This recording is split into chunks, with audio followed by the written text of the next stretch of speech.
Zoroastro. Revelação de Ahura Mazda. Olá, bem-vindos ao canal Quem Escreveu Torto por Linhas Direitas. Ahura Mazda, cujo nome significa Senhor Sábio, e originalmente chamado Spentamainil, era um deus importante na antiga mitologia persa. Existem evidências do culto generalizado a Ahura Mazda por volta de 600 antes da Era Comum. Os persas consideraram que ele era o criador da terra, dos céus e da humanidade, bem como a fonte de toda a bondade e felicidade na terra. A religião conhecida como Zoroastrismo na Pérsia adotou Ahura Mazda como o Deus Supremo. Esta foi provavelmente uma época de consolidação de crenças e religiões. A consolidação de várias religiões persas levou à crença num Deus Supremo. Abriu caminho ao monoteísmo. A introdução da ideia de um Deus todo-poderoso e benevolente deixa de lado uma importante questão. Qual é então a fonte do mal e do sofrimento? Esta questão designada por Teodiceia é um grande incômodo nos monoteísmos. A tradição diz que foi um profeta chamado Zoroastro, ou Zaratustra, que revelou ao mundo a existência e o propósito de Ahura Mazda. Revelou um sistema em que duas forças opostas e iguais, boas e más, lutavam pelo controle do mundo. Ahura Mazda representava a luz, a verdade e o bem. O seu grande inimigo era Arima, o deus das trevas, da ira e da morte. Arima era o deus do mal e da escuridão na mitologia persa e no zoroastrismo. Muitas vezes chamado de Druge, a mentira, Arima era a força por trás da raiva, ganância, inveja e outras emoções negativas e prejudiciais. Ele também trouxe o caos, a morte, a doença e outros males no mundo. Na religião islâmica, ele é identificado com Iblis, o diabo. Originalmente, Arima era o deus persa Angra Mainil, um espírito destrutivo cujo irmão gêmeo Spentamainil era um espírito benevolente. Os seres humanos e os deuses tinham que escolher qual espírito deveriam servir. À medida que a religião zoroastrista se desenvolveu, Angra Mainil tornou-se Arima, e Spentamainil transformou-se em Ahura Mazda, o Senhor Sábio. A mitologia declara um período de 12.000 anos de combate. Arima, em dado momento, terá decidido atacar, mas Ahura Mazda consegue detê-lo durante 3.000 anos, simplesmente cantando uns hinos, gatas, semelhantes ao Pai Nosso do cristianismo. Durante o tempo em que Ahriman se encontrava preso, Ahura Mazda desenvolve um plano para vencer. Cria 7 arcanjos, e com estes, cria uns espíritos inferiores como sendo protótipos celestiais dos seres humanos. A estes últimos ele pergunta: Tenho um grande conflito a começar. Vocês podem ajudar-me assumindo uma forma carnal no mundo material? Eles concordam e assim nasce a humanidade no mundo material, cujo objetivo é ajudar Ahura Mazda no combate a Arima. Quando Arima acorda, ele foge do subterrâneo e cria a Casa da Mentira, uma espécie de inferno. Ahriman criou uma série de demônios chamados Daevas para espalhar sua influência do mal, atraindo a inveja, ganância e desejo de poder dos seres humanos. Pouco se sabe sobre a vida de Zaratustra.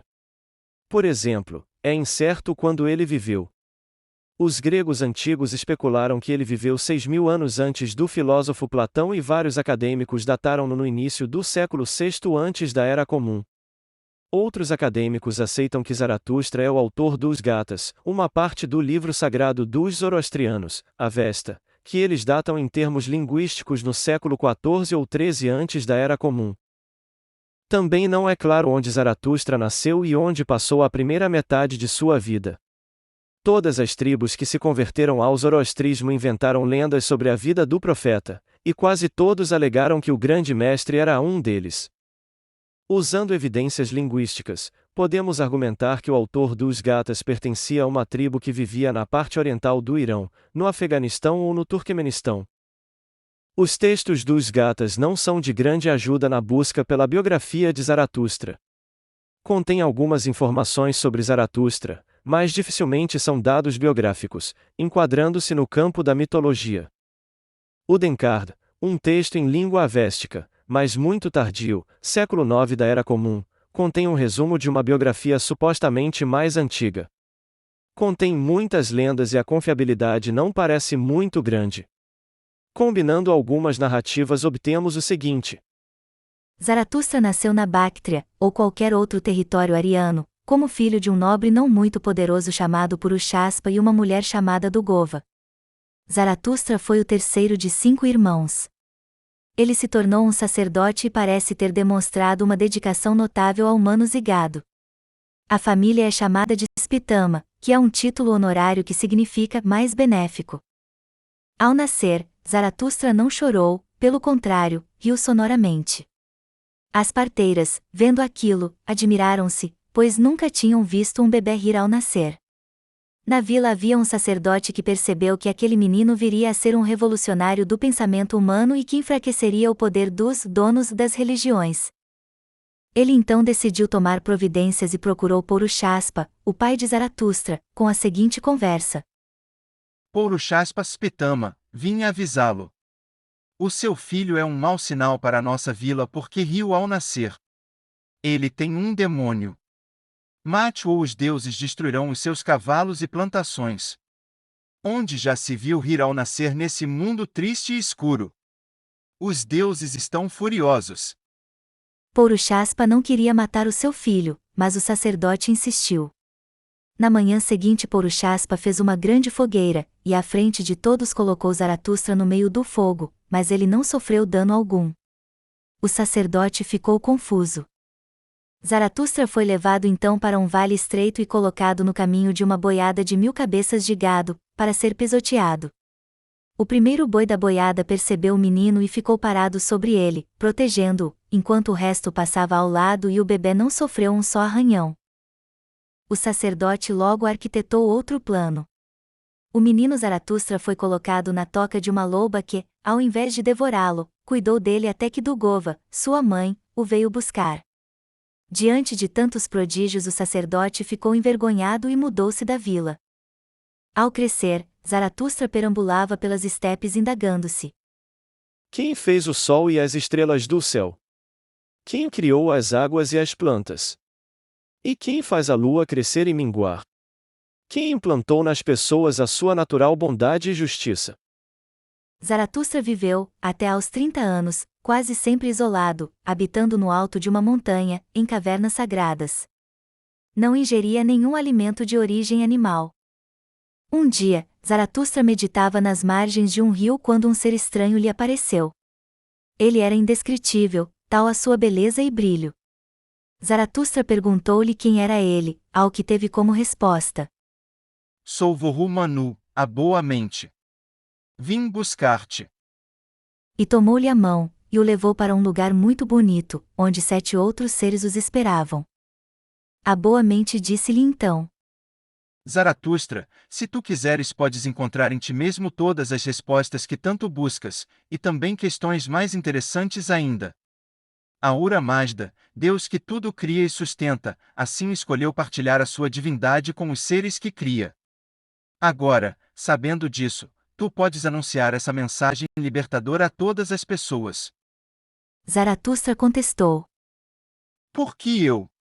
Não sou poderoso e nem tenho recursos. Os outros seres responderam em coro. Tu tens tudo o que precisas, o que todos igualmente têm, bons pensamentos, boas palavras e boas ações. Zaratustra voltou para casa e contou a todos o que lhe acontecera, e começou a pregar que havia um Deus Supremo, o sábio Senhor Ahura Mazda, que criou o mundo, a humanidade e todas as coisas boas nele através de seu espírito sagrado, Senta Mainyu. O resto do universo foi criado por outros 6 espíritos, os Ameshas Pentas, imortais sagrados. No entanto, a ordem desta criação 7 vezes foi ameaçada pela mentira, os espíritos bons e malignos estavam lutando e a humanidade teve que suportar os bons espíritos, a fim de acelerar a inevitável vitória do bem.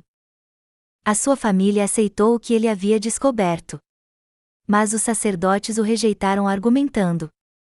Se é assim, nada há de especial em nosso serviço. De nada valem os nossos sacrifícios e perderemos o poder que nos dão os deuses ciumentos e caprichosos que servimos. Ficamos sem trabalho e passaremos fome. Decidiram, então, dar cabo da vida de Zaratustra. Com sua boa mente ele entendeu que tinha que sair dali por uns tempos. Chamou seus 22 companheiros e companheiras de primeira hora e fugiram com tudo o que tinham. Eles viajaram durante várias semanas até chegarem a um lugar cujo governante chamava-se Staspes. Zaratustra procurou Staspes e partilhou com ele a sua descoberta. Staspes respondeu ao seu apelo com uma recusa. Por que haveria de crer nesse estranho? Meus deuses são, com certeza, mais poderosos que esse Ahura Mazda. Após 2 anos tentando convencer Staspes, e enfrentando a mais cruel oposição, passando, inclusive, um tempo preso, um acidente com o cavalo de Staspes ajudou a resolver a favor de Zaratustra esse impasse. À beira de morte, o cavalo tornou-se o centro de todas as atenções. Staspes chamou sacerdotes, feiticeiros, médicos e sábios para salvar o seu cavalo. Juntos eles tentaram de tudo, inclusive oferecendo aos deuses dezenas de sacrifícios de outros cavalos. Além disso, brigaram entre si, fizeram intrigas, mas nada aconteceu, o cavalo de Staspes só piorava.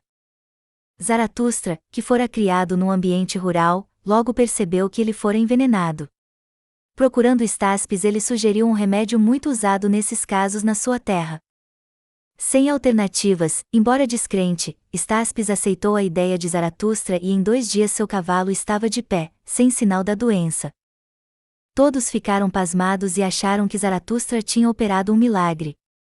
Ele respondeu que havia apenas usado a sua boa mente e os conhecimentos que tinha adquirido em casa. Staspes e sua família ficaram encantados com a honestidade e simplicidade de Zaratustra, e dispuseram-se a ouvi-lo de novo, dessa vez com coração e mentes desarmados. Em pouco tempo não só Staspes e sua família haviam sido iniciados, como também grande parte de seu povo.